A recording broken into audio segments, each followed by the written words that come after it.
Feliz sábado a todos, amém? Glória a Deus por mais um sábado, o dia do Senhor, nosso Deus, que dia feliz, né? Como já diria aquele cantor, né? Essa música deveria ter sido escrita para o sábado, né? Que dia feliz, é o dia do Senhor. Nossa lição hoje na página 105, se você ainda não percebeu, nós estamos no dia 6 de junho de 2026. Os dias estão voando, né? Estão passando rapidamente.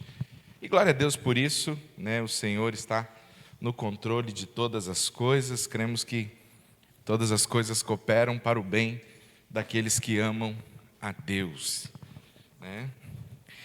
O cântico de vitória no céu, esse é o tema da nossa lição de hoje. E vamos estudar Apocalipse capítulo 19.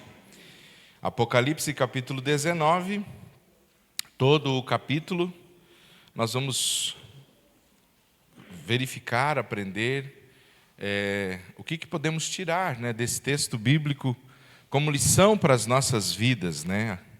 O cântico de vitória no céu. Então, esse é o nosso tema de hoje. E esse cântico de vitória também já pode ser efetuado aqui na terra. Eu creio que nós já podemos adorar, celebrar o Senhor por tudo que Ele tem feito por nós. Eu quero começar lendo a introdução na página 105, os irmãos têm a lição. Tati, nós temos a lição aí também, dá para projetar, né? Também cumprimentamos os irmãos que nos acompanham pela live, que Deus abençoe a vida de cada um. Se você tiver alguma pergunta, alguma dúvida, pode mandar aí que o pessoal aqui que está na mídia vai falar conosco e a gente vai, na medida do possível, responder a sua dúvida.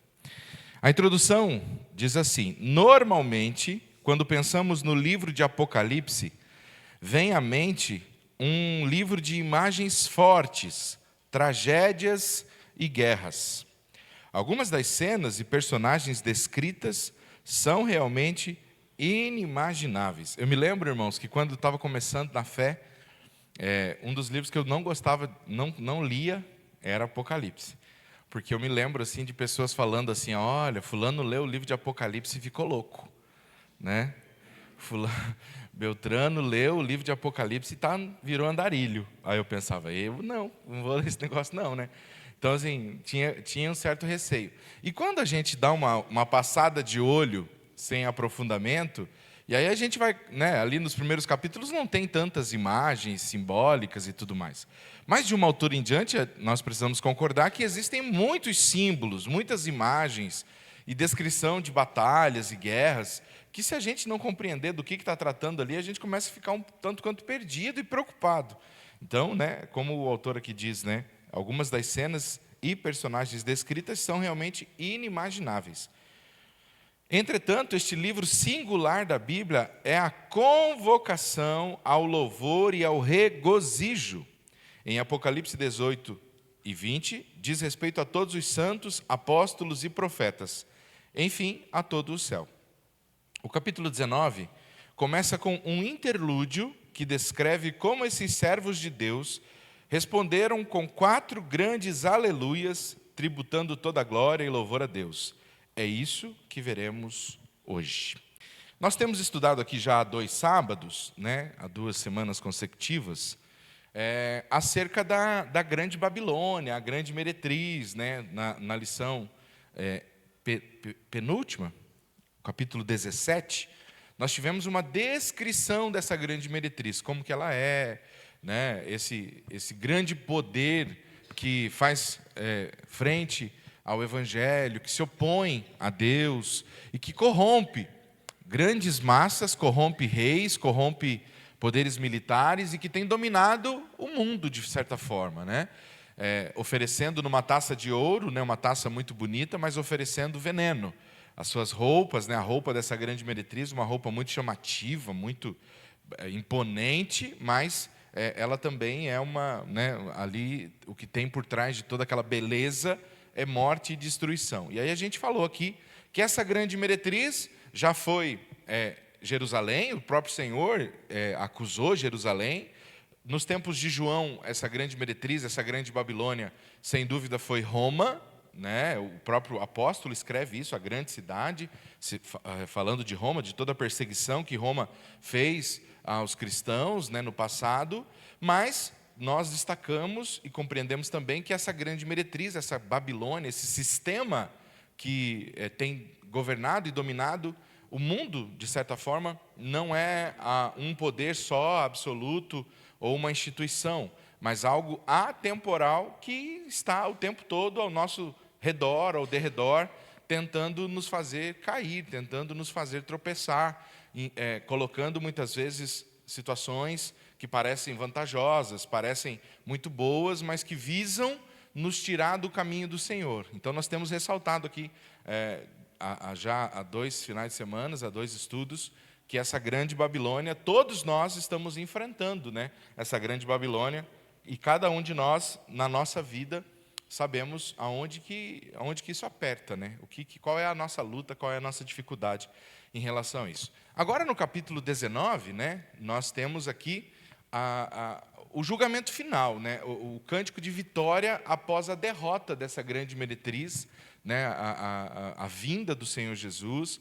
E, né, nessa vinda do Senhor Jesus, ele vai derrotar de uma vez por todas esse poder. E embora ali a gente vai ver figuras simbólicas de exército e poderes, a gente sabe que não vai existir uma batalha. Como nós já estudamos aqui, Satanás será destruído pelo sopro, pelo hálito da boca de Deus. Então, irmãos, né, ainda que a Bíblia fale sobre a batalha do Armagedon e outras batalhas, não vai acontecer uma guerra entre o bem e o mal, como se o mal tivesse condição e poder de resistir a Deus. Nós sabemos exatamente que Satanás não tem a menor chance, ele é totalmente, né, assim, não tem poder diante do tamanho do poder de Deus.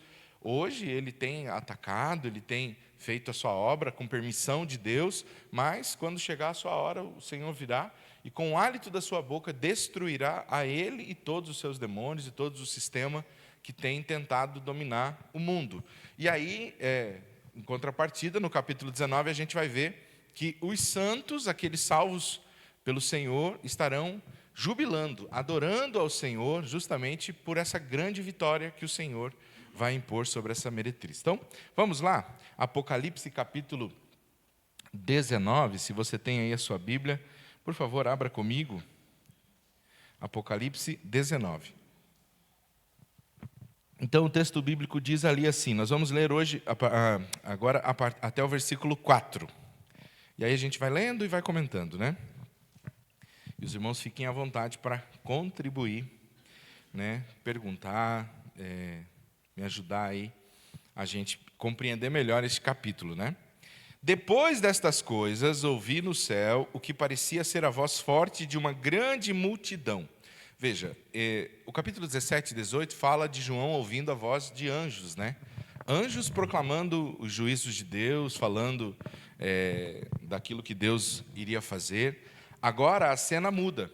Agora nós temos aqui João falando, depois destas coisas, ouvi no céu o que parecia ser a voz forte de uma grande multidão. E que grande multidão é essa? Bom, ao longo do livro de Apocalipse, a gente já vem vendo essa grande multidão, né? Lá no capítulo 7, fala dos 144 mil selados, que simbolicamente é um número de todos os salvos em Cristo Jesus. E povos de toda tribo, língua e nação. Então, ao longo do Apocalipse, a gente tem visto essa grande multidão de salvos no céu adorando a Deus. E aqui, novamente, essa grande multidão aparece. Grande multidão essa que você e eu, né, esperamos, cremos, estaremos lá, fazendo coro, participando desse grande coral, erguendo a nossa voz bem forte, né? Eu quero gritar, né, até não poder mais. Então, já vou, né, me preparar aqui, né, para esse grande dia, né? Uma grande multidão dizendo, o que essa multidão dizia? Aleluia! A salvação, a glória e o poder são do nosso Deus.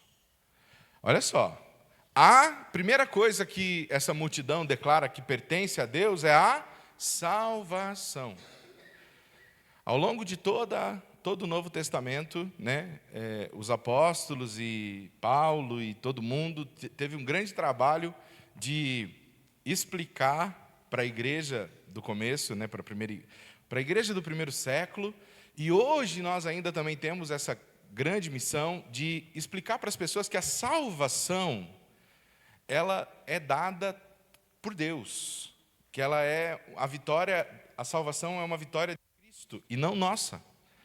Nós não somos salvos pelo que nós fazemos, por cumprirmos uma série de rituais ou por guardarmos uma série de mandamentos. A salvação já foi comprada, ela já foi resolvida lá na cruz do Calvário, né? Pelo sangue de Cristo. Então, a salvação, a glória e o poder são do nosso Deus. Tudo pertence a Ele, a salvação, a glória e o poder.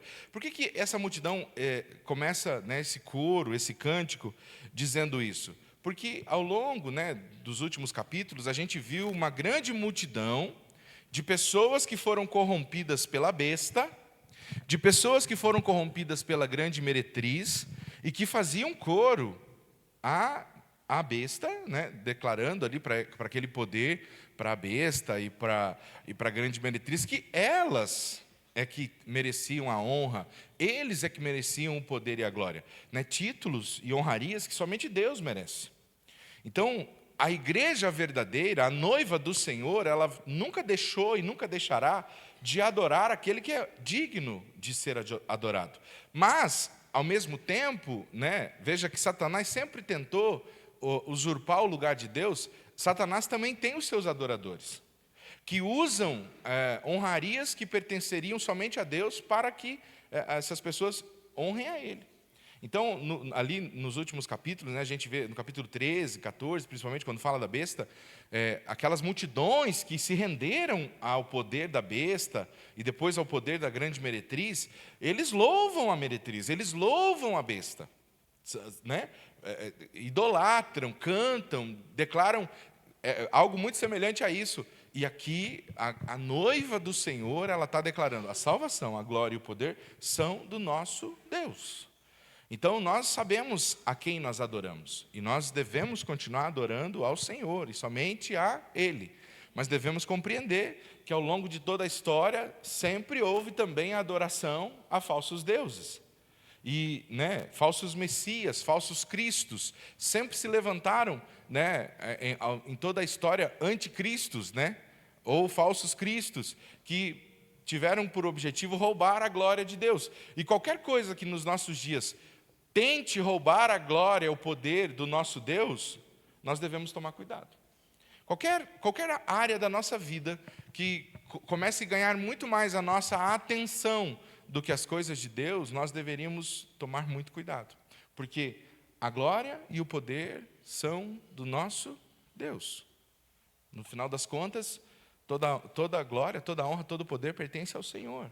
E é somente isso, né? Veja que, se você prestar atenção, no fim dos tempos, nós não estaremos diante do Senhor com obras, mas estaremos com cânticos, com expressões de adoração genuínas, verdadeiras, que precisam brotar do nosso coração. E, amados, deixa eu dizer uma coisa para você. É muito mais fácil perante os homens nós demonstrarmos por obras a nossa adoração. Porque daí as pessoas olham para nós e dizem: olha, aquele ali é um bom crente. Não é verdade?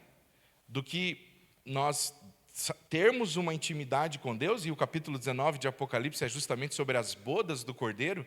Bodas, casamento, é algo que simboliza intimidade. E essa intimidade não é para a gente começar a ter quando Jesus voltar, ela precisa começar a ser vivida aqui. Então, a nossa intimidade, deveria ser ao contrário, né? A nossa intimidade com Deus reverberaria em boas obras. Mas a gente tem tentado fazer as coisas ao contrário. A gente pratica um monte de boas obras para tentar demonstrar que a gente tem intimidade com Deus. Só que aí, muitas vezes, nós somos, como Paulo diz, um símbolo que tine. Uma lata que faz barulho. Por quê? Porque é um monte de obras, mas no fundo, não tem amor por trás daquelas obras ali. O que tem é o medo das pessoas perceberem que a gente não tem realmente intimidade com Deus. Então veja que aqui, diante do Senhor, tem uma multidão, e eles estão declarando com os seus lábios e com o coração puro: a salvação, a glória e o poder são do nosso Deus. Eles não estão mostrando o quanto que eles fizeram, o quanto que eles deixaram de fazer, eles estão adorando ao Senhor. E a pergunta é: nós temos adorado ao Senhor, né, diariamente? A nossa vida é uma expressão de adoração a Deus já e agora? Porque é sobre isso. Né? Se você olhar aí, provavelmente no cabeçalho da sua Bíblia, o capítulo 19 está escrito assim, né? As bodas do Cordeiro. Casamento é algo que precisa de intimidade. Né? Não existe casamento sem intimidade. Não existe casamento sem proximidade. E essa intimidade precisa ser hoje já com o Senhor. Então essa grande multidão está diante do Senhor, está adorando a Ele com palavras elogiosas, né, que são palavras sinceras diante do Senhor. E eles dizem: aleluia, a salvação, a glória e o poder são do nosso Deus. Porque verdadeiros e justos são os seus juízos, pois julgou a grande prostituta.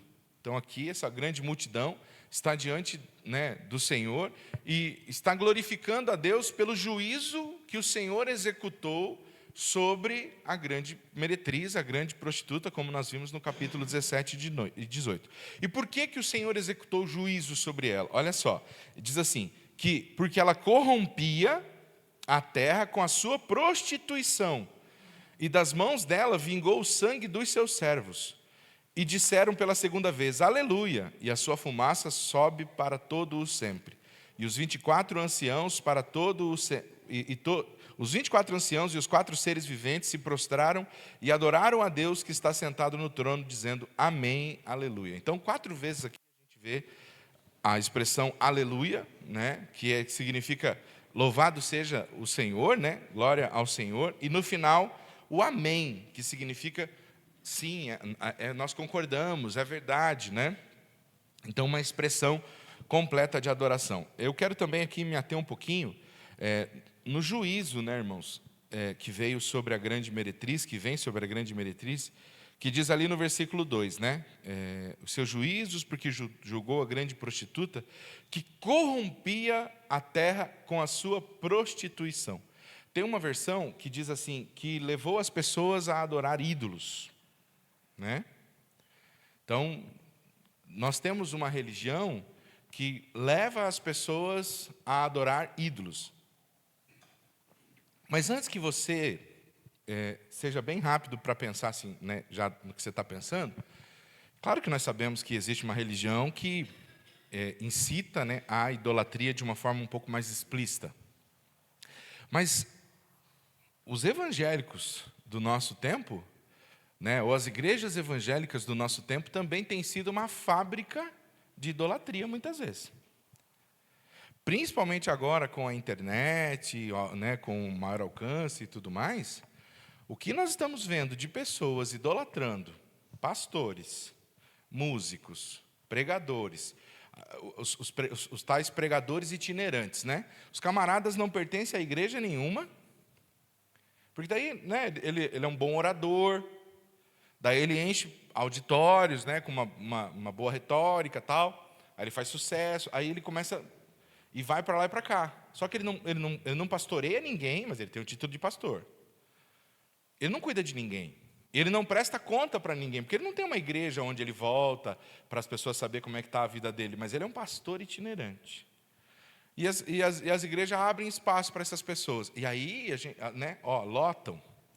Os cantores, né? Segunda-feira agora, lá na PIB de Curitiba, na primeira igreja batista de Curitiba, vai estar cantando lá o Ademar de Campos. Grande é o Senhor. Se você pegar os louvores do Ademar de Campos, né? São louvores mais antigos, tal. Todas as igrejas cantam. O culto está lá. Culto, 19 horas, está chamando todo mundo para ir. Entrada franca. O Ademar de Campos, ele não cobra para ir em igreja nenhuma.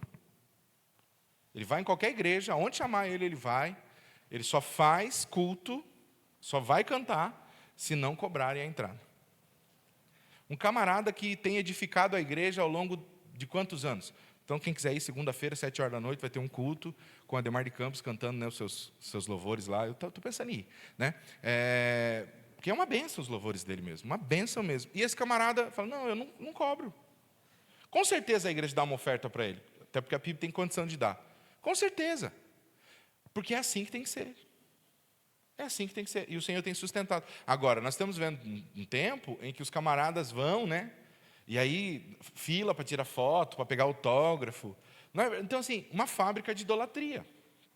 Então, irmãos, antes da gente dizer assim, não, mas ó, tá vendo, a igreja tal incita a idolatria, o meio evangélico também está assim. A igreja, né, evangélica dos nossos dias tem caído nesse... Por quê? Porque, como a gente tem falado, o sistema babilônico, ele fica ao nosso derredor o tempo todo ali, buscando essa queda, buscando essa facilidade. Então, chegará o dia em que todo esse sistema que prostituiu a noiva do Senhor será julgado. E aqueles que poderiam e deveriam se posicionar de forma diferente. Eu confesso, essa semana eu senti vergonha assistindo ali Marcha para Jesus. Mas mais parecia comício, que de Marcha para Jesus teve pouco. Cada esquina que parava subia um candidato falar. Da uma hora era do PT, outra hora era do PL, daqui a pouco era... Aí um falava uma coisa aqui, daqui a pouco o outro já estava desfalando o que o outro falou. Aí você fala assim, e agora, como é que faz? Aí está lá, Marcha para Jesus. A igreja que deveria estar nas esquinas anunciando quem? Jesus. Maravilhoso, a ideia inicial era maravilhosa, uma força, né, de ir para a rua, mostrar o evangelho, pregar a palavra a quatro ventos, né? Jesus fala, pregue nos telhados, então vamos lá. Só que nos últimos anos, por quê? Porque daí os candidatos vão lá, injetam dinheiro, emprestam o carro de som, e não sei o quê, mas tem que deixar o subir para dar uma faladinha. Prostituição, um sistema, e aqui eu não estou falando do pastor, do padre, é um sistema que vai corrompendo, que tem feito a igreja do Senhor se prostituir. Mas louvado seja Deus por aqueles que permanecem fiéis, por aqueles que têm tido a lucidez de dizer, não, nós vamos permanecer com a palavra, e não vamos nos corromper a esse sistema, porque, irmãos, o sistema é muito forte, é muito grande, para você sucumbir a ele é muito fácil, né? E as facilidades que são oferecidas pelo sistema são muito grandes, né? Então, a gente tem que estar atento a tudo isso. Então, jogou a terra por causa da prostituição, e das mãos delas vingou o sangue dos seus servos. Por quê? Porque, ao mesmo tempo que ela corrompe, chama, aí ela vai lá e mata os seus servos, os servos do Senhor. Ela persegue os servos do Senhor. Então, o julgamento que virá sobre a grande meretriz, né? E no capítulo 18 a gente já viu, né, toda a destruição que virá sobre ela, é justamente por conta desses pecados que ela cometeu. No versículo 5, aí a gente tem então ali as bodas do cordeiro, né? E o pastor Jonas, ele divide a lição justamente dessa maneira, né? Falando ali da celebração das bodas, né? Então, do versículo 5 ao versículo 10 ali, né? Nós temos essa descrição. Vamos ler? Apocalipse 19, 5 a 10. Diz assim: E do trono saiu uma voz que dizia: Louvem o nosso Deus, todos vocês, os seus servos, todos os que temem, os pequenos e os grandes.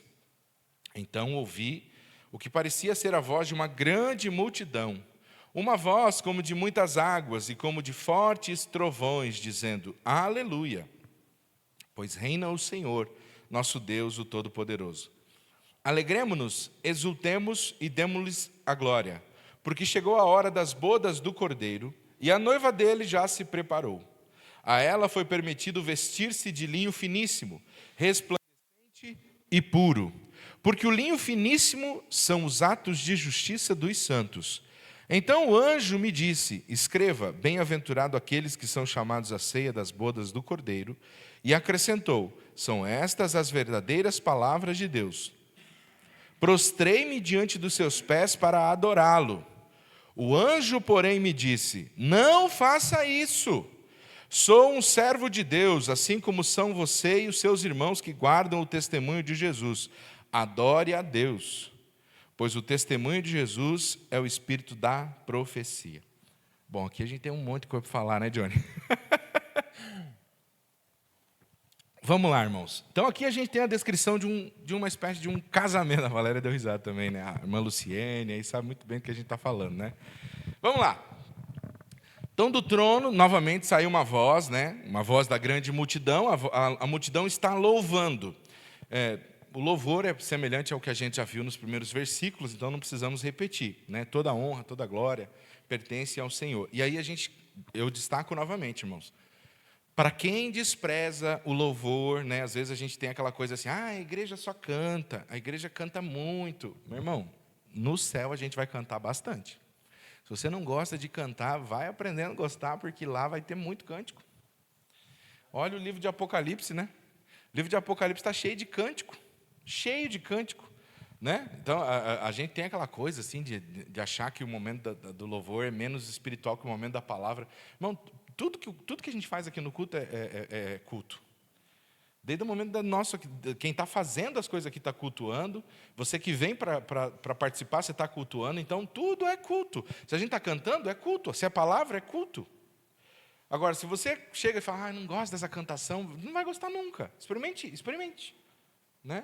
Faz que nem a mamãe fala para a criança, um pouquinho só, para você ver se você gosta. Comece a cantar. Se derrame diante do Senhor, abra seu coração, cante, erga sua mão, faça o que está sendo proposto, adore ao Senhor. A Bíblia está cheia de louvor, e a gente precisa aprender a adorar o Senhor. O cântico também é expressão de culto a Deus. Deus se agrada dos louvores, a Bíblia está cheia de cânticos, então a gente também pode cantar e deve, né, se preparar para isso. Bom, como a gente falou, irmãos, essa simbologia das bodas do Cordeiro, ela é muito interessante, porque, como eu disse, não existe casamento sem intimidade, né? Você percebe que o teu casamento está bom quando você consegue ter diálogo, né, diariamente com a sua esposa, com o seu cônjuge, facilmente, quando você está próximo dela, né, ou dele, intimamente, de todas as maneiras, então você sabe que o teu casamento está indo bem. Agora, se há um distanciamento, se você conversa resmungando, se não há conversas, se há só uma série de obrigações que são cumpridas, né? Então, você faz a tua obrigação de esposa e ele faz a obrigação dele de marido.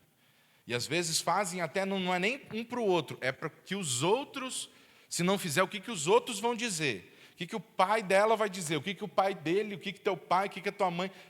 E tem muita gente no Evangelho que vive a mesma situação. Né? Não há intimidade com Deus, mas há uma série de obrigações que a pessoa cumpre. E cumpre com esse medo. Cumpre porque se eu não fizer, o que vão pensar? Agora eu já estou nisso há tanto tempo. Então, a relação com Deus, irmãos, ela precisa ser uma relação íntima, uma relação diária, uma relação de proximidade.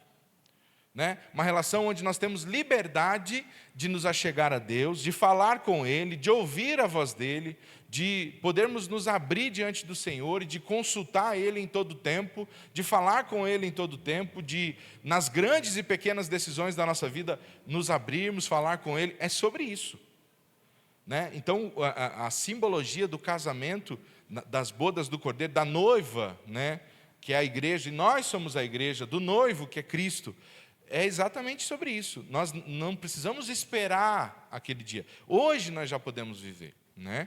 E é muito interessante porque no passado os casamentos eram um pouco diferentes, né? Principalmente o casamento judaico era um pouco diferente dos de hoje em dia. Né? Hoje em dia, a maioria de nós faz um noivado, aí vai lá no cartório, casa ali no cartório, 15 dias depois você volta lá, assina definitivamente, marca uma festa e casa. Né? O casamento judaico, inicialmente ele era feito pelos pais. Não era nem a noiva e o noivo. Às vezes o noivo e a noiva participavam, mas na maioria das vezes eram os pais que faziam um primeiro contato. Né? Os pais que iam lá e conversavam, alinhavam, né? E aí faziam um acordo. Esse acordo já era uma espécie de casamento. Quando Maria e José estavam ali, né, noivos, quando o anjo visita Maria, a Bíblia diz assim, Maria estava desposada com José. Ela ainda não estava casada, mas era como se fosse casada. Porque esse era o costume da época, essa era a lei da época. Então, simbolicamente, essa é a visão de casamento que eles estavam tendo quando João fala sobre isso. Né? Então, era um acordo entre eles. Depois, no dia do casamento, aí o noivo vinha até a casa da noiva, e aí pegava a noiva e todos os convidados, levava para sua casa, e lá que acontecia a festa. Quem aqui lembra da parábola das 10 virgens, né? É só entender ali, né? Então, é muito bonito se você pensar assim, ó. Então, havia esse acordo entre os pais. Aí, chegava o dia do noivo buscar a noiva. Aí, no vilarejo, tinha que iluminar bem a casa aonde a noiva estava. Para o noivo saber que a sua noiva estava ali, naquele lugar iluminado. Por isso que eles convidavam um monte de moças virgens para ir lá com as suas lamparinas, para iluminar o lugar, para o noivo saber, ó, é lá que está a minha noiva, nesse lugar iluminado, bonito. Ali eu vou buscar a minha noiva. E aí ele ia até lá, chegava lá, pegava a sua noiva, e esse cortejo com luzes, imagina que coisa bonita, né? Atravessava a cidade, e todo mundo achava muito bonito, né? Uau, um casamento, né? Diziam para todo mundo ver que estava acontecendo um casamento. Aí o noivo levava a noiva, né? Ali, né? Iam caminhandinho juntos, aquela festança, música já, luzes, aquela coisa toda. Aí chegava na casa do noivo, lá ia acontecer a festa, que podia durar de 7 a 14 dias. O judeu sabe dar uma festa, né? Diga-se de passagem, ele sabe dar uma festa. É exatamente isso. Jesus veio, fez uma aliança conosco. Amém? Agora ele virá buscar a sua noiva, para levar para a sua casa, e lá vai acontecer a festa. Quem já pegou o convite aí? Amém? Amém. Eu já estou com o meu prontinho, passaporte carimbado. A hora que chegar, é só, opa, eu tenho um lugar aí, viu? Né? Não por mim, mas porque o Senhor me garantiu esse lugar. É exatamente sobre isso. É exatamente sobre isso. Coisa mais linda, né, irmãos? Essa simbologia que a gente vê ao longo da Bíblia e a gente vê aqui no Apocalipse. Então, esse casamento precisa já estar acontecendo agora, né? Ele diz assim, ó, que esse noivo, ainda no versículo 7 diz: alegremo-nos e exultemos, e demos-lhes a glória, porque chegou a hora das bodas do Cordeiro. E a noiva já se preparou. Opa! Quem que tem que se preparar então para a volta de Cristo? Nós, a igreja. Como que nós nos preparamos? Praticando obras de arrependimento. Demonstrando que nós estamos cumprindo a aliança que firmamos com o Senhor no dia que aceitamos a Cristo como nosso único e suficiente Salvador. Quando aceitamos Jesus como nosso único e suficiente Salvador, nós assinamos um contrato ali. E ali dizia assim: a partir de agora, você cumpra os mandamentos do Senhor, se você me ama, né? Siga a palavra de Deus. Então, é sobre isso. Nós estamos...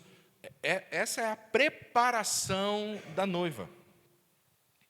Essa é a maneira que nós, como noiva do Senhor, estamos nos preparando. Essas são as obras.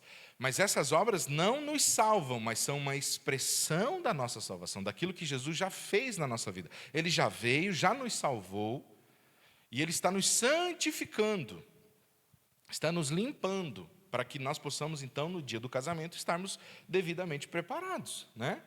A Esther, lá, quando ela foi levada para o palácio do rei Assuero, ela ficou 1 ano sendo preparada com os melhores perfumes, óleos, essências aromáticas, para daí então ter um encontro com o rei.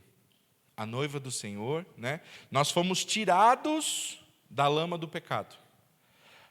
Essa é a salvação. Nós não tínhamos condição de sair da lama do pecado. Não tínhamos a menor condição de sair de lá. Mas Cristo foi e nos tirou, nos salvou.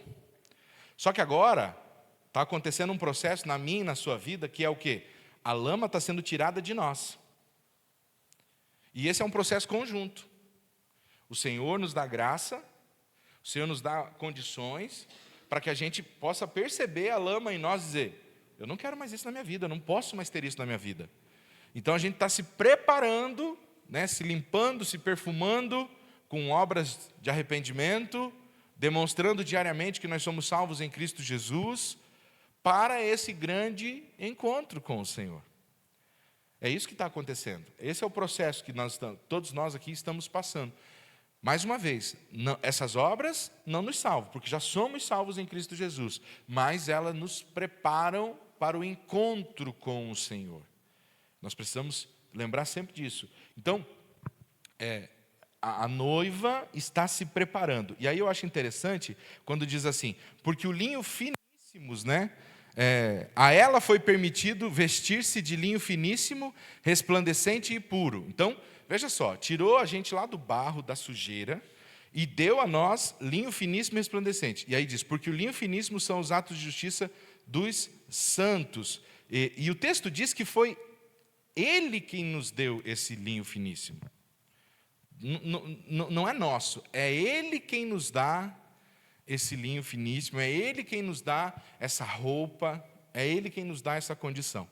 Quando a gente vai lendo esse texto aqui, não tem como não lembrar daquela outra parábola contada por Jesus, né? Contada por Jesus, de um homem que fez uma festa de casamento. É Mateus 22, se não me engano, essa história, né? Ele fez uma festa de casamento e aí entrou para ver os convidados.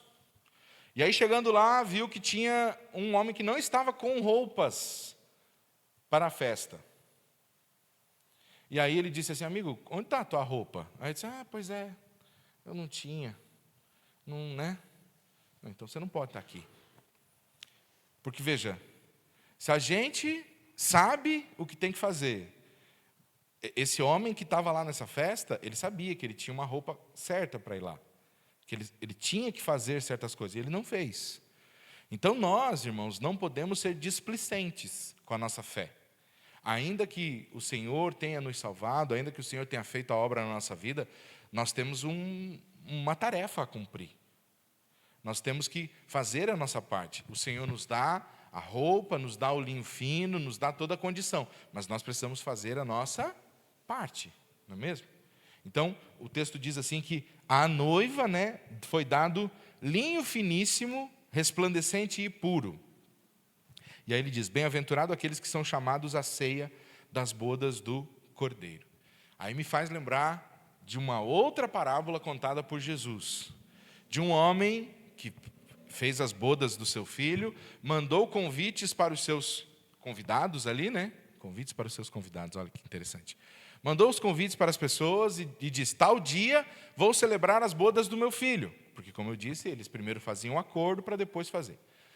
Tal dia eu vou fazer as bodas. Aí as pessoas confirmaram, beleza, pode contar comigo, vou estar lá.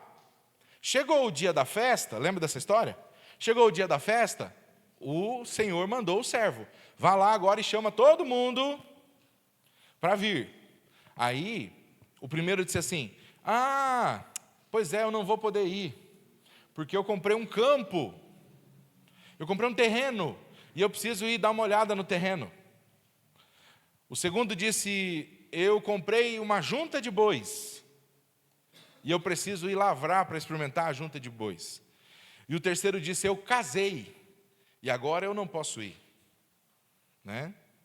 Cada um deu uma desculpa. E aí a Bíblia diz que aquele homem ficou extremamente chateado, triste, porque rejeitaram o seu convite. Mas ele disse, a minha casa não ficará vazia. E aí mandou chamar todas as pessoas que haviam na rua, em outros lugares, e disse, venham. Quando Jesus contou essa parábola, ele estava dizendo assim, vocês judeus foram chamados primeiros.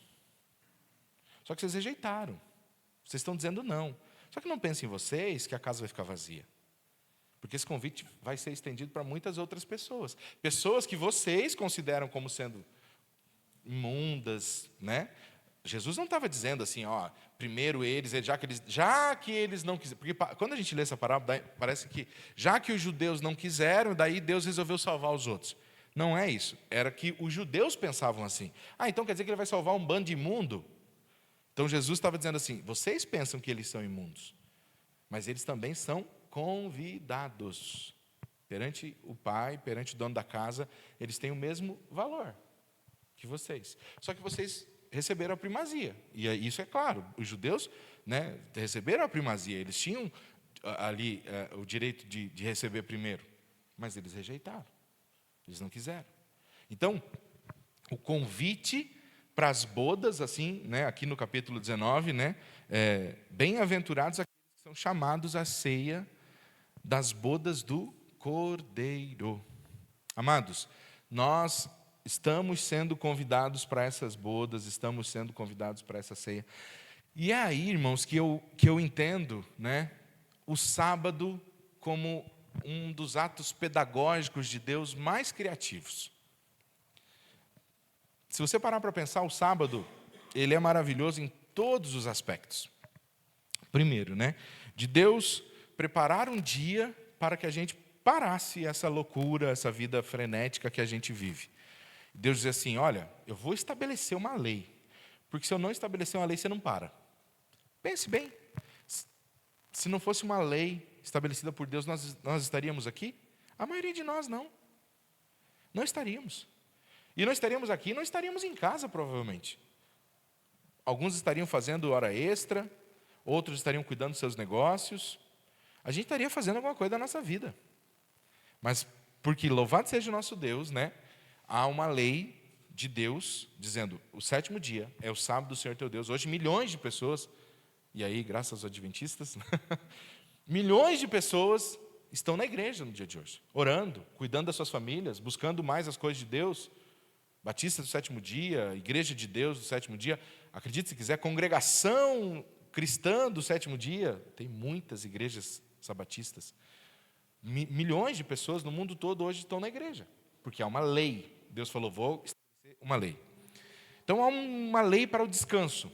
Mas se você parar para pensar na pedagogia de Deus, Deus fala assim, ó, numa sequência de 7, você vai se preparar para o dia do Senhor. Então a sexta-feira é o dia da preparação. Ontem, né, você que é um cristão sabatista, já de mais tempo, mais organizado, com mais temor, você foi ao supermercado, você talvez já deixou um bolo batido, feito lá, assadinho, já deixou as coisas mais organizadas, para hoje você conseguir descansar. Como diz lá em casa, a Ivna fala assim, a guarda do sábado começa já no primeiro dia da semana. E é verdade. Você, né, poder no dia de sábado você não se preocupar com nada, você tem que se organizar. Então, a gente se prepara para o dia do Senhor. Amém? Semanalmente você se prepara para o dia do Senhor. Se você deixar para se preparar na sexta-feira, 6 horas da tarde, adivinha o que vai acontecer? Não vai dar tempo. Você vai perceber um monte de coisa que está faltando, e não me preparei, não me organizei, agora como é que eu faço? Ainda bem que Deus me entende. Aí você começa com aquele montoeiro de desculpa para o dia do Senhor. Só que o Senhor está... Quantos mil anos já o Senhor, assim, ó, semanalmente, preparando a igreja? Dia do Senhor, dia do Senhor. Preparando a igreja para o dia do Senhor, semanal. Para quê? Para o grande dia do Senhor, que é o dia da sua vinda. Amados, a preparação para o dia do Senhor semanal é a maior pedagogia de Deus para a preparação para o dia do Senhor quando Ele voltar nas nuvens.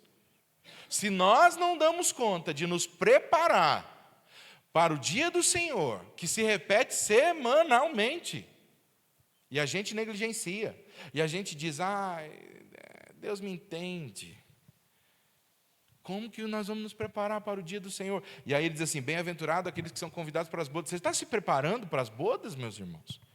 Ou você vai deixar para escolher a roupa no último dia? Eu tenho uns 3 casamentos para fazer esse ano já.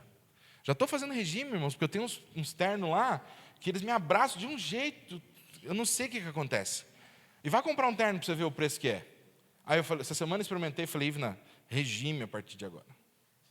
Porque é em setembro o casamento, mas setembro está ali, ó. O primeiro é em setembro, então já tem que caber no terno. Mas é tudo uma preparação. Agora, não, só lá em setembro, adivinha, ia ter que ir lá pedir para fabricar um terno, né? Porque já não é muito pequeno, daí imagine. Então, veja, irmãos, tudo na nossa vida é preparação. E o Senhor está dizendo assim, olha, se preparem para as bodas, se preparem para as bodas. Então, há uma pedagogia maravilhosa de Deus para nós. E nós precisamos prestar atenção nisso, né? Aí ele diz, bem-aventurados aqueles que são convidados. E acrescentou, são estas as verdadeiras palavras de Deus.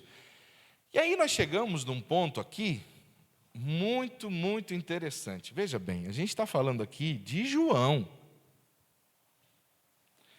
Eu tenho certeza que todo mundo, quando lê a Bíblia, assim como eu, a gente lê a Bíblia por uma ótica de que esses personagens bíblicos eram pessoas muito iluminadas, pessoas assim, com um grau de fé, né? Né? Imagina, esse homem, João, ele está recebendo revelações diretamente de Deus. Ele está, Apocalipse. Ele está escrevendo Apocalipse. E ele aqui comete um pecado. Porque não tem outro nome para isso. O que ele faz? O que ele faz? O anjo aparece. Quando o anjo aparece, o João, o que ele faz? Se ajoelha diante do anjo. Aí você fica pensando assim, como é que pode, né, a gente hoje, com os nossos olhos de julgamento, como é que pode um homem que está recebendo essa revelação tão grande, e aí cair num pecadinho desse? Não é? Cair num pecado. O homem não se ajoelhou diante de Domiciano, mas o anjo apareceu e se ajoelhou. E ele já tinha ouvido um monte de anjo, já tinha falado com um monte de anjo, mas agora ele se ajoelhou. Por que o João fez isso, irmãos? E aí, esse texto é maravilhoso, tá, irmãos? Você, quando você for falar sobre idolatria com alguém, abre lá, né, para mostrar assim, que a gente não deve se prostrar diante de nenhuma imagem, de nada, de nenhum astro, né? O anjo diz assim, não faça isso. Porque eu sou servo, igual você, igual aos seus irmãos, o único que deve ser adorado é Deus. Como quem diz, levante daí agora, senão você complica a tua vida e a minha. Você está arrumando encrenca para nós dois, hein? Né? E eu sempre digo, irmão, se Maria, José, Paulo, Davi, esses grandes personagens, né, que hoje são idolatrados, pudessem voltar, eles diriam para a igreja, não façam isso.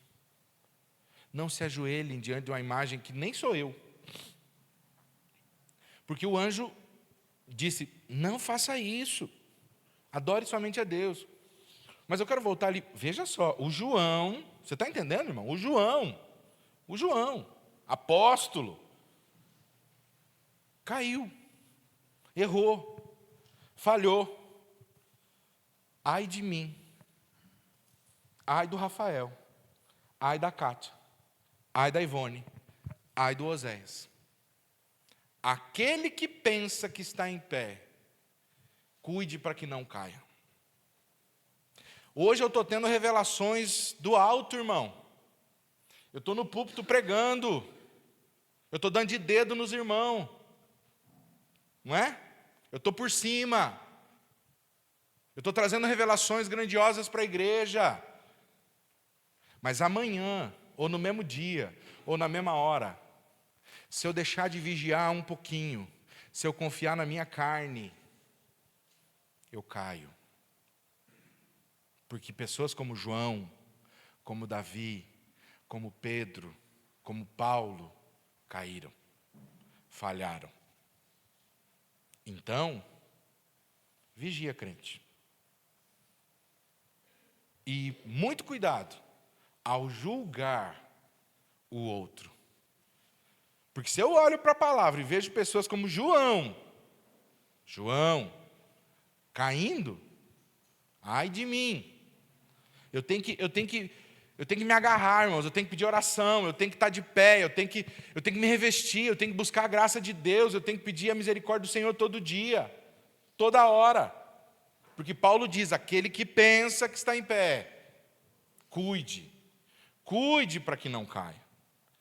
Não confie na sua carne, não confie na força do seu braço, não confie na sua religiosidade. Vigia. Fique atento à palavra de Deus, atento às exortações, porque no mesmo instante que você está em pé, você pode cair feio. Mas louvado seja o nosso Deus, que o anjo repreendeu João, né, exortou João, e João com certeza naquele instante percebeu o que tinha feito, né? Porque em outro momento, em Atos 3, se não me engano, quando eles estavam subindo ao templo, e aquele coxo pediu uma esmola, e eles não deram, mas eles oraram, e o homem foi curado, aí eles queriam sacrificar um touro a eles. E os homens diziam, os deuses desceram até nós. E eles rasgaram a roupa e disseram: não, nós somos homens como vocês, adorem somente a Deus. Eu acho que agora o João lembrou e falou: meu Deus, o que eu estou fazendo? Né? Meu irmão, vigia. Nós todos precisamos vigiar, estarmos atentos. Presbítero Jonas.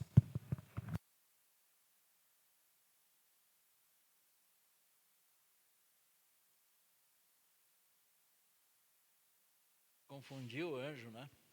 Mas nós vemos hoje as pessoas idolatrando pastores. Pastor A, pastor B, né? Ah, mas tem que ser oração de pastor, tem que ser isso, ser aquilo, né? Então a gente vê, e a pessoa mesmo tem que tomar um cuidado que ele não se idolatra a si próprio. Quando a pessoa começa a se idolatrar a si próprio, é o pior problema da vida dele, é quando ele começa a se achar, e achar que ele é o melhor, achar que só ele faz, achar que não é insubstituível. Isso é o grande problema da idolatria. Às vezes nós se sentimos nessa posição. E esse é o grande perigo. Às vezes nós olhamos ao redor da idolatria e às vezes nós se idolatramos a nós mesmos. E nós vemos sobre a prostituta, por exemplo, nós estamos vendo essas igrejas que está isso, no momento que nós vemos, ela é a mãe das meretrizes. Quem é as meretrizes? Aquelas que saíram dela, aquela que está sob o domínio dela, aquelas que estão iludindo a pessoa com um falso evangelho. Porque Paulo disse que, mesmo que um anjo do céu pregasse um outro evangelho que não fosse semelhante ao que eles pregassem, que não fosse ouvido. Se eles mesmos, disse nós mesmos, ou um anjo do céu, vos pregar um outro evangelho, ao não ser que nós estamos pregando, que seja maldito, que seja descrido, que seja anátema. E hoje nós vemos um evangelho sendo pregado aí, que não é o evangelho de Cristo. Não é o evangelho de Cristo. Contraria o evangelho da palavra de Deus. Contraria. Por exemplo, o evangelho, por exemplo, que pregam aí da prosperidade. Quem que pregou prosperidade? Quem que pregou prosperidade? Foi o diabo que pregou a prosperidade. Ele chegou para Jesus e disse: ó, te dou o mundo e toda a sua glória se você me prostrar e me adorar. Quem prega a prosperidade está pregando um evangelho que o diabo pregou, tentou pregar para Jesus. Porque Jesus não pregou a prosperidade. Jesus disse que ele não tinha onde reclinar a cabeça. Jesus disse que as aves do céu tinham ninho, as raposas tinham suas tocas, mas ele não tinha onde repousar a cabeça. Esse é o evangelho de Cristo. Esse é o evangelho que Cristo prega. Então, tomem cuidado. Por exemplo, aqui nós estamos vendo a grande meretriz sendo julgada, e nós vamos ver na sequência, falso profeta preso. Então, veja que isso aqui, eu vejo aqui a volta de Cristo. Porque Jesus não vem duas vezes na terra. Aliás, na terra ele não vai vir nenhum, ele vai vir nas nuvens. Na terra ele já veio, já passou, já ascendeu os céus e está à destra de Deus. Então ele vem nas nuvens, no juízo eterno, que a gente vê essa descrição do cavaleiro, que nós vamos ver na sequência, sendo Jesus, né, no juízo eterno. Então o grande problema da idolatria é esse: nós colocar uma pessoa na frente de Deus. Nós colocar, não vou hoje no culto porque hoje é fulano que está pregando. A palavra é de Deus ou é do pastor? A palavra é o Espírito Santo que traz ou é o pastor que traz? Tem diferença entre a pessoa que está falando a palavra? Não tem, porque se a palavra é do Espírito Santo, não importa na boca de quem que está. Não importa na boca de quem que está. Portanto, que Deus chegou a usar um burro para falar com quem? Com um profeta. Então, nós temos que valorizar a palavra de Deus, não o veículo que está transmitindo. Então, eu penso assim, esse é o grande perigo nosso, é idolatrar e se auto-idolatrar. Como falamos no início ali, né? Infelizmente, a igreja evangélica também se tornou uma fábrica de idolatria, né? E ao longo de toda a história bíblica, como aqui, a gente vê essa tentação, né? Tentando fazer com que os grandes servos de Deus tropecem e caiam, né? Às vezes de forma mais velada, mas às vezes de forma muito sutil, né? Ali no meio de uma questão religiosa, espiritual, né? Uma idolatria ali aparecendo. Então, devemos estar, sem dúvida, atentos. E aí o anjo encerra dizendo: não faça isso, sou um servo de Deus, assim como são vocês e os seus irmãos, que guardam o testemunho de Jesus. Adore a Deus. Pois o testemunho de Jesus é o espírito da profecia. O espírito da profecia é o testemunho de Jesus. O testemunho de Jesus é o espírito da profecia, ponto final. Não tem o que discutir, irmãos, né? Embora, né, tenha se levantado em muitas denominações, muitos profetas, profetisas, pessoas falando em nome de Deus, e às vezes até se comparando a Cristo, né, no tamanho do poder, do Espírito e tudo mais. Nós queremos que, sim, Deus pode usar, e nós queremos que a profecia, acima de tudo, é a palavra do Senhor revelada, né? As pessoas geralmente perguntam assim para nós: vocês não creem em profecia? Aqui na Igreja Batista Sétimo Dia, eu digo: claro que nós cremos em profecia. Agora, a palavra de Deus é a profecia, né? Todo aquele que prega a palavra de Deus é um profeta, né? As pessoas fazem uma confusão, né? Com revelação, profecia, misturam tudo, né? Língua estranha, está tudo misturado. E são dons totalmente diferentes. Você estuda ali os dons, você vai ver que são coisas diferentes. Então nós cremos na profecia, cremos que a maior profecia de todos é a palavra revelada. Quando abrimos a Bíblia, pregamos a Bíblia, nós estamos profetizando a palavra, e é ela que tem poder de revelar, né, o nosso pecado, fazer com que a gente entenda, compreenda que somos pecadores e falhos, e o Espírito Santo nos leva à transformação. Agora, claro que Deus pode trazer uma revelação específica sobre a vida da irmã Ivone, sobre o irmão Johnny. Agora, eu jamais faria um show aqui na igreja.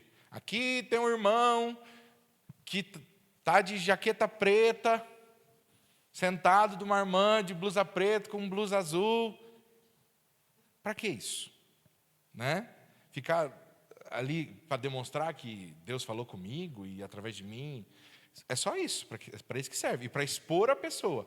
E são coisas tudo bem óbvia, né? Está com problema no casamento. Meu Deus, numa igreja com 100 pessoas, será possível que não tenha um abençoado ali que está com problema no casamento? Está com dor nas costas, está com dor no estômago, está com dor na cabeça, está com a luta financeira. Vai vir de rodo. Né? Está com problema nos negócios. Gente, entendeu? Agora, quando Deus revela mesmo, a gente pode ir direto na pessoa e falar: irmão, Deus tocou no meu coração de trazer uma exortação, fazer uma visita aqui para você. É sobre isso, né? E aí nós queremos dessa forma. Então, o anjo diz: o espírito da profecia é Jesus, Jesus é o espírito da profecia.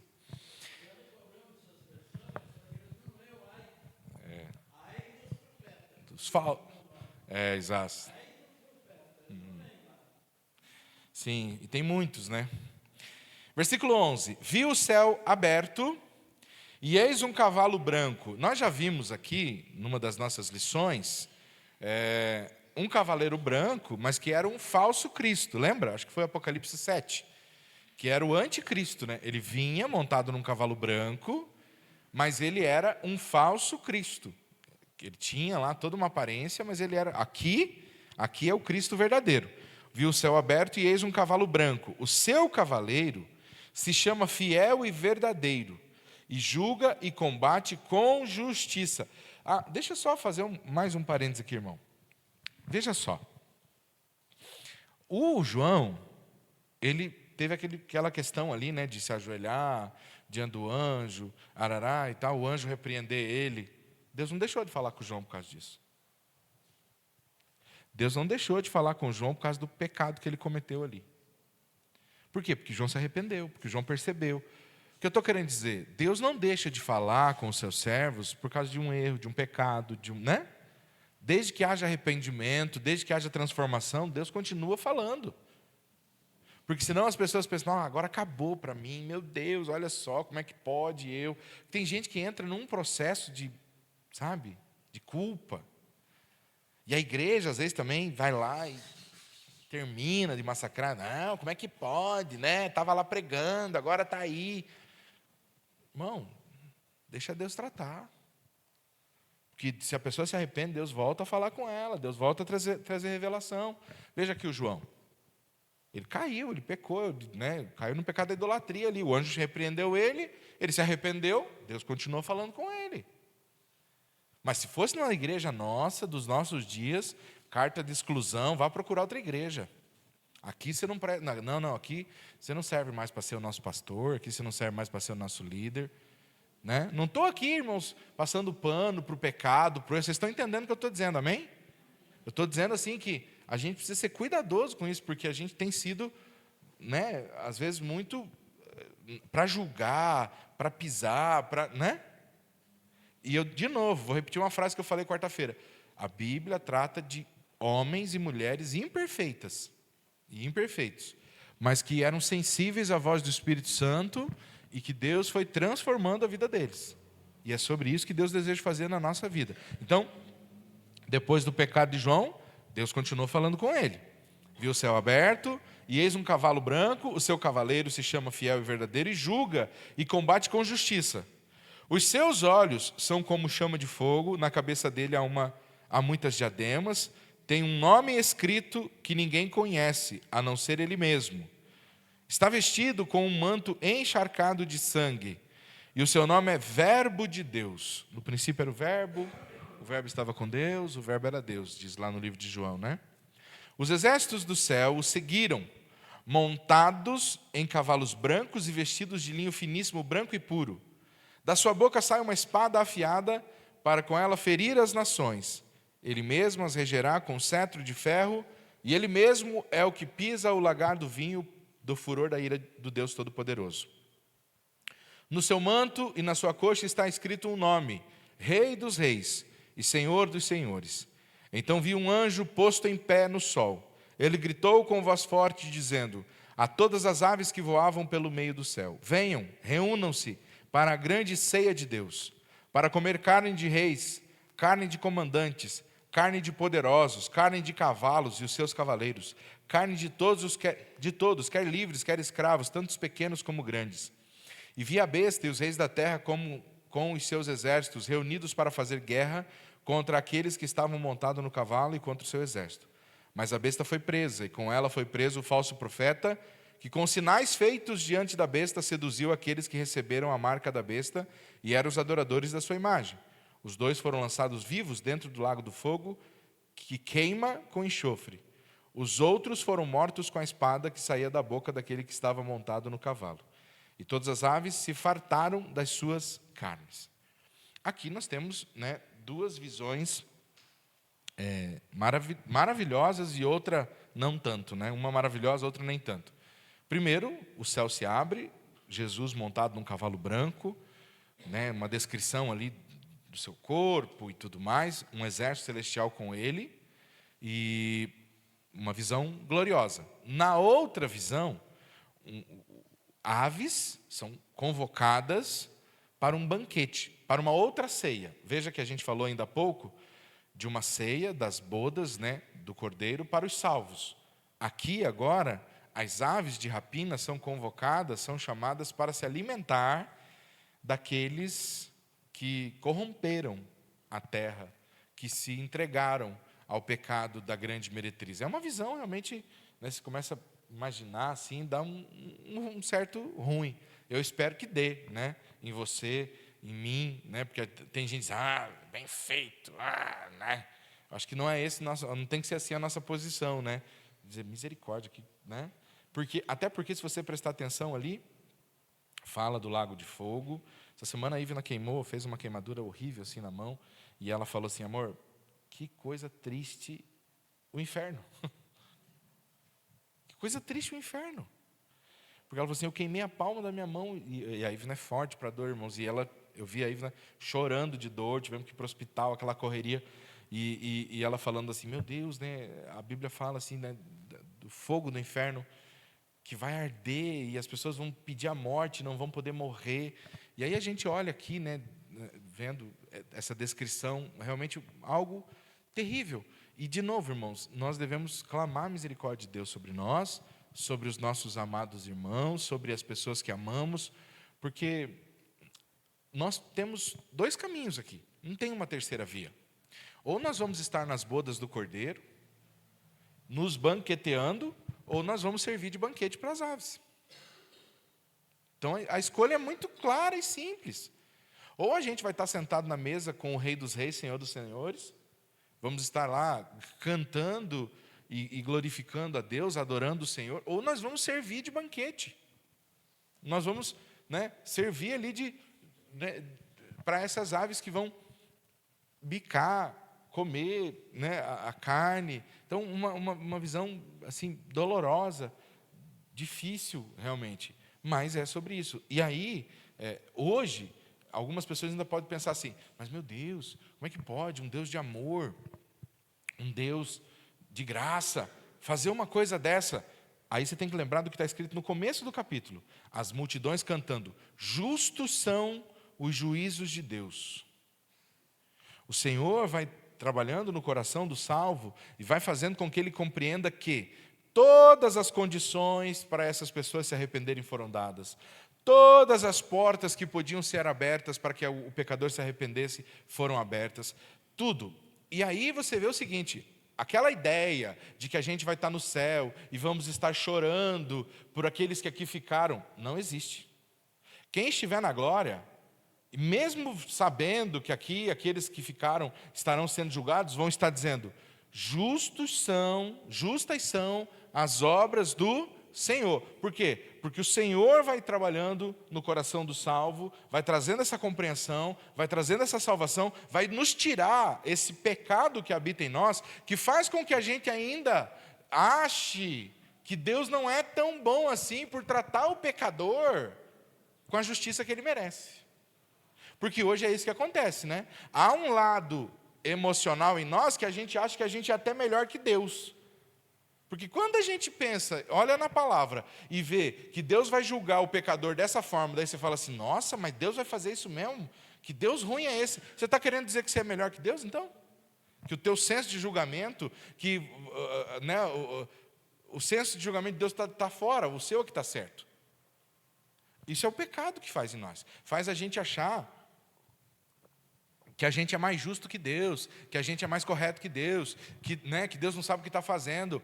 Pelo contrário. Então, conforme essa lama toda do pecado vai sendo tirada do nosso coração, ele vai trazendo clareza, e a gente vai compreendendo, a gente vai entendendo assim, todas as oportunidades foram dadas.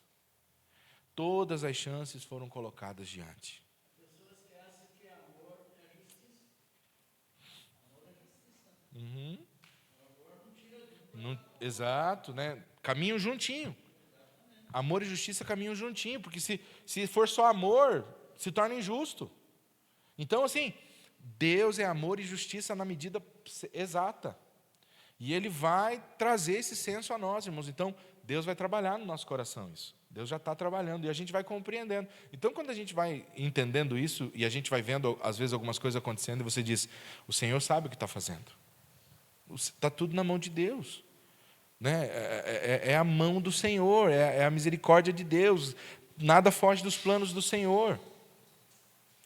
A mão do Senhor, os feitos do Senhor são justos e perfeitos. O Senhor vai limpando o nosso coração, o Senhor vai transformando a nossa vida. E é isso que a gente tem que pensar. Pedir que o Senhor nos dê essa transformação. E como eu disse, nós já devemos viver esse casamento hoje. Nós já devemos ter essa intimidade com o Senhor hoje. Nós devemos buscar essa intimidade com o Cordeiro hoje. Então eu queria só recapitular tudo que nós falamos aqui na nossa lição hoje para a gente encerrar, depois nós vamos ter o nosso tempo de oração. Primeiro, toda honra, toda glória, todo louvor, a salvação pertencem a Deus, somente a Ele. Nós, como igreja, estamos nos preparando para, naquele grande dia, louvar, adorar, bendizer a Ele. O louvor, a adoração fazem parte de um culto a Deus que lá na glória vai ter continuidade. E nós estamos aqui nos preparando para isso. Estamos convidados para um grande banquete, para a grande ceia do Cordeiro. E cabe a nós nos prepararmos. O texto ali diz que a noiva se preparou, né? E nós precisamos nos preparar para essa grande ceia. O Senhor tem nos dado, assim como Ele entregou a roupa, o linho fino, né? Todas as condições para que a noiva se preparasse, Ele está nos dando a condição para que nós nos preparemos. A questão é, nós estamos aproveitando essas oportunidades que o noivo tem dado. Devemos vigiar, irmãos, porque mesmo em meio a toda a revelação que Deus tem nos dado, assim como Ele estava dando a João, nós corremos o risco de escorregar, de cair, de pecar, de falhar. Se pecarmos, se cairmos, se falharmos, nos levantemos com a graça de Deus, confiemos na misericórdia de Deus, busquemos a reconciliação com o Senhor, busquemos a transformação em Deus e confiemos que Deus pode nos restaurar, né, para toda boa obra. E vamos nos preparar, irmãos, porque nós temos duas escolhas, né? As bodas do Cordeiro, como eu disse, nos assentarmos para as bodas ou servirmos de alimento para as aves de rapina. Então, que Deus possa nos abençoar e que você e eu possamos estar preparados para esse grande dia, quando o Senhor volta para buscar a sua igreja. Amém, amados? Eu queria deixar esse espaço antes da gente dobrar o joelho para orar. Se algum irmão tiver algum pedido de oração, a gente tem orado, especificamente, como a gente está estudando o livro de Apocalipse, a gente tem visto, né, irmãos, sobre a volta de Jesus, e a gente tem visto que o juízo, ele vem para os salvos e para os perdidos. E nós temos orado pela salvação daqueles que ainda não conhecem a Deus, daqueles que estão afastados do caminho do Senhor. Então, a gente sempre tira um momento aqui no final da nossa escola sabatina para orar pelos nossos familiares que ainda não conhecem a Deus ou pelas pessoas que estão afastadas do caminho do Senhor. Então, esse tem sido o nosso objetivo maior. Mas, claro, se algum irmão tiver mais algum pedido, irmã Bruna, pode falar?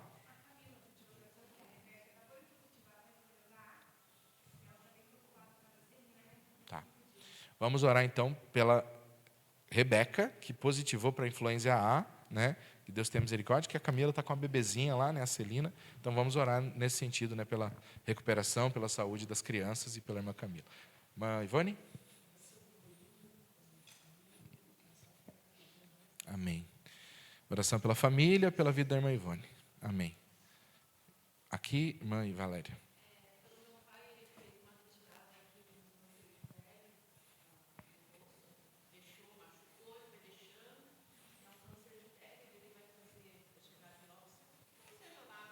Amém. Pelo pai, então, né? Kátia? Saúde. Kátia, já fez? Vai fazer? Dia 17 vai pegar o resultado da biópsia, né?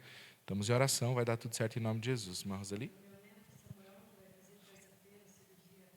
Amém. Amém. Em nome de Jesus. Mais alguém? Irmã José?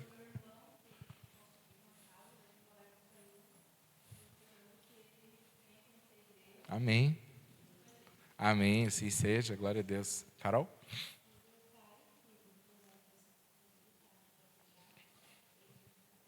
Amém. Vamos orar pelo Paulinho, né? Irmão Jonas? Amém. Amém. Irmã Cristiane?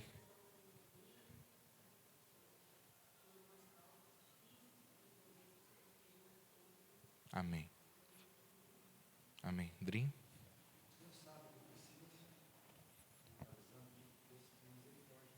Amém. Amém. Irmã Mir? Amém. Vida espiritual dos filhos. Irmã Paulina? Amém. Vamos orar. Amém. Adriana?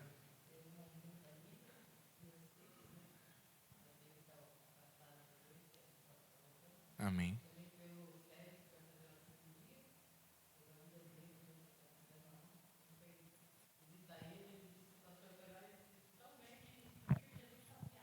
Amém.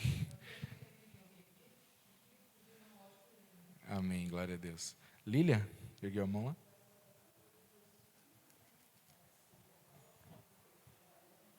Os filhos, né?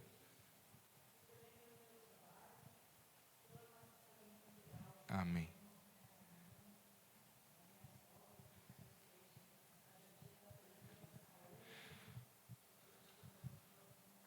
Amém. Leandro?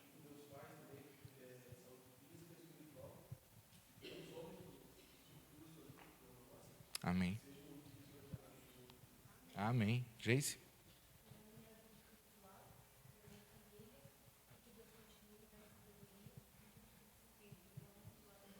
Amém, Jesus. Mais alguém? Irmão Cláudio?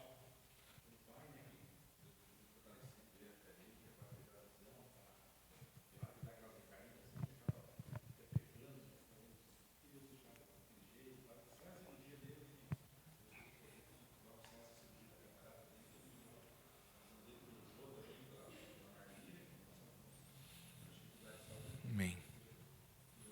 Amém. Clevers? Amém. Oséias?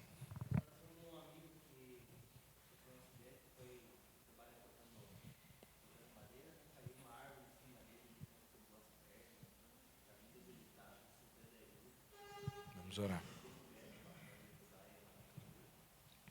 Amém. Amém. Irmãos, então vamos dobrar os joelhos, como a gente tem sempre feito, a gente tem uns 10 minutos aí, vamos aproveitar esse tempo para colocar todos esses pedidos diante do Senhor em oração, e daqui uns 10 minutinhos, o diácono Beto encerra para a gente com uma oração, daqui uns 10 minutos, irmão Beto.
Pai de amor, Deus de misericórdia, obrigado, Senhor, pela Tua presença, Senhor. Obrigado, Senhor, pela Tua palavra, Senhor. Sabemos, Senhor, que o Senhor nos ama, Senhor, de várias formas, Senhor. Nos fortalece, Senhor, nos corrige, Senhor. Nos dá tudo aquilo que precisamos, Senhor. Ensina-nos a ter gratidão. Ensina-nos a amar mais, Senhor, como o Senhor nos ama, Senhor. Perdoa, Senhor, nossos pecados, Senhor. Perdoa nossas transgressões, Senhor. Nossa dureza de coração, nossa frieza, muitas vezes, Senhor. Nossa falta de amor. Tenha misericórdia de nós, Senhor. Mediante tudo que o Senhor falou, Senhor, através da Tua palavra, Senhor. Que nós não endurecemos nosso coração, Senhor. Mas que nós se quebrantemos diante da Tua presença, Senhor. Liberta-nos, Senhor. Transforma, Senhor. Enche-nos, Senhor, do Teu Santo Espírito, da Tua doce presença, Senhor, no nosso falar, no nosso agir, nossos pensamentos, Senhor. Todo o orgulho, o egoísmo, Senhor, a religiosidade, Senhor, seja quebrado, Senhor, no nome de Jesus. Tu conheces, Senhor, o coração de cada filho Teu, Senhor, sabe a necessidade, o pedido de cada um, Senhor. Aqueles que intercedem por si mesmo, aqueles que intercedem por familiares, amigos, Senhor. Que o Senhor esteja, Senhor, trazendo a cura, Senhor, trazendo o renovo, libertando, fortalecendo, Senhor, abençoando, guardando, Pai. Restaura, Senhor, aqueles que estão afastados do Teu santo caminho, Senhor. Aqueles que se encontram fracos, desanimados, tem misericórdia, meu Pai. Os enfermos, Senhor. Que a Tua mão poderosa, Senhor, de cura, esteja sobre a vida de cada um, trazendo a cura, fortalecendo, afofando a cama, Senhor, do que se encontra no leito de enfermidade, Pai. Tem misericórdia, Pai. Colocamos, Senhor, mais uma vez, todos os pedidos, Senhor.